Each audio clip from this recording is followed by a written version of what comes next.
Demensia vaskuler pasca stroke hemoragik. Demensia vaskuler adalah penurunan kognitif dan kemunduran fungsional yang disebabkan oleh penyakit cerebrovaskuler. Stroke hemoragik dan stroke iskemik dapat menyebabkan terjadinya demensia vaskuler. Demensia vaskuler merupakan penyebab demensia terbanyak kedua, terhitung sekitar 20 hingga 25% setelah penyakit Alzheimer. Persentase pasien stroke yang mengalami demensia vaskuler atau demensia pasca stroke kurang lebih dilaporkan sebanyak 16 hingga 48%. Demensia pasca stroke iskemik akut berpengaruh terhadap lamanya survival pasca stroke iskemik akut dan juga prognosis. Pada laporan kasus, yaitu laki-laki 58 tahun yang mengalami kesulitan dalam mengenali barang-barang di sekitarnya dan juga kesulitan dalam mengenali anggota keluarganya.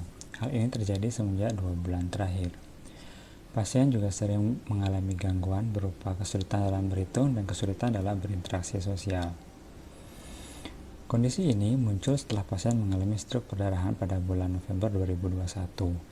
Di mana pada CT scan kepala tanpa kontras ditemukan adanya perdarahan intracerebral pada regio temporo-occipital kiri dengan perivokal udim dengan volume 22 ml.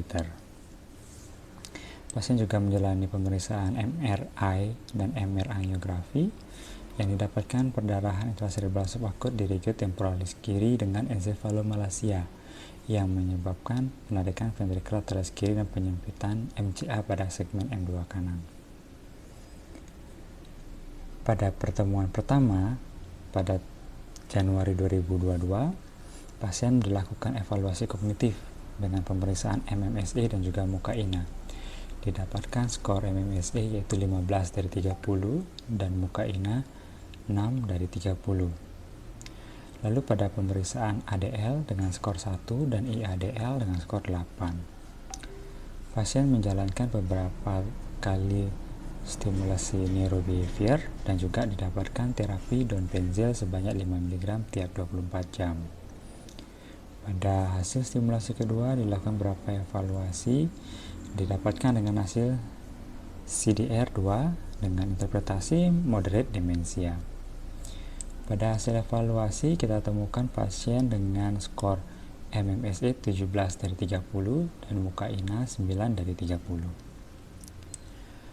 Pada kasus kita temukan pasien dengan riwayat stroke perdarahan yang mengenai daerah temporo-occipital kiri, di mana lobus temporal memiliki korteks Brodmann 20, 21, 22 yang berperan dalam fungsi memori, pembelajaran auditori, dan pembelajaran visual tasking yang dikenal sebagai korteks asosiasi temporal.